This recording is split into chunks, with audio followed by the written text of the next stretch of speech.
Pemirsa, kenaikan premi iuran BPJS diprediksi akan berimbas pada terjadinya pergeseran kelas peserta BPJS dari kelas 1 dan kelas 2 menuju kelas yang lebih rendah.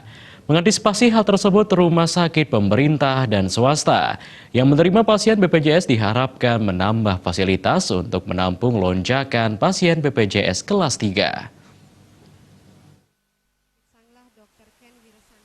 Menurut Kepala Dinas Kesehatan Provinsi Bali, Dr. Ketut Suardjaya, isu meningkatnya premi BPJS merupakan isu nasional terkait keluarnya Perpres nomor 75 tahun 2019 menggantikan Perpres nomor 82 tahun 2018 tentang Program Jaminan Kesehatan Nasional. Dalam Perpres yang mulai berlaku tahun 2020 mendatang ini terjadi kenaikan premi iuran BPJS mencapai 100%. Misalnya premi kelas 1 dari Rp23.000 per orang per bulan meningkat menjadi Rp42.000 per orang per bulan. Dengan adanya kenaikan premi ini diprediksi akan berdampak pada terjadinya perpindahan kelas dari peserta kelas 1 dan 2 menuju kelas yang lebih rendah. Kenaikan premi akan berdampak pada keuangan pemerintah daerah yang sudah menerapkan Universal Health Coverage atau UHC seperti Bali. Kenaikan ini akan membebani APBD yang sudah dianggarkan untuk penerima bantuan iuran atau PBI, misalnya untuk tahun 2019, dari 495 miliar akan membengkak menjadi sekitar 771 miliar. Dari kesiapan penyediaan fasilitas kesehatan, di Bali saat ini tersedia 120 puskesmas dan 68 rumah sakit.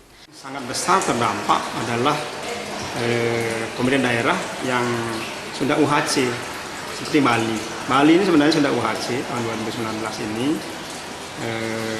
dengan memberikan jaminan PBI daerah penerima bantuan iuran lebih dari 1,5 juta jiwa.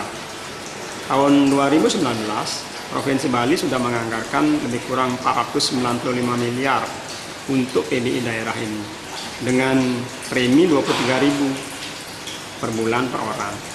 Nah, dengan kenaikan premi sekarang menjadi 42.000 per bulan per orang, itu akan membengkak PBI daerah itu menjadi lebih dari 771 miliar.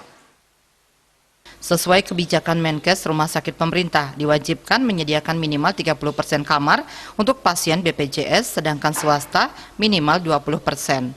Namun, jika terjadi pergeseran kelas, diharapkan rumah sakit pemerintah dan swasta yang menerima pasien BPJS menambah fasilitas untuk menampung lonjakan pasien BPJS kelas 3. Ketut Suardjaya mengakui untuk rumah sakit yang memiliki lahan terbatas tentu akan kesulitan untuk melakukan penambahan kamar. Diperlukan strategi dari rumah sakit untuk menambah bed kelas 3. Lebih lanjut, ia berharap masyarakat tidak perlu resah dengan adanya kenaikan premi iuran BPJS ini dan berharap adanya kesadaran dari masyarakat untuk menjadi peserta BPJS Mandiri.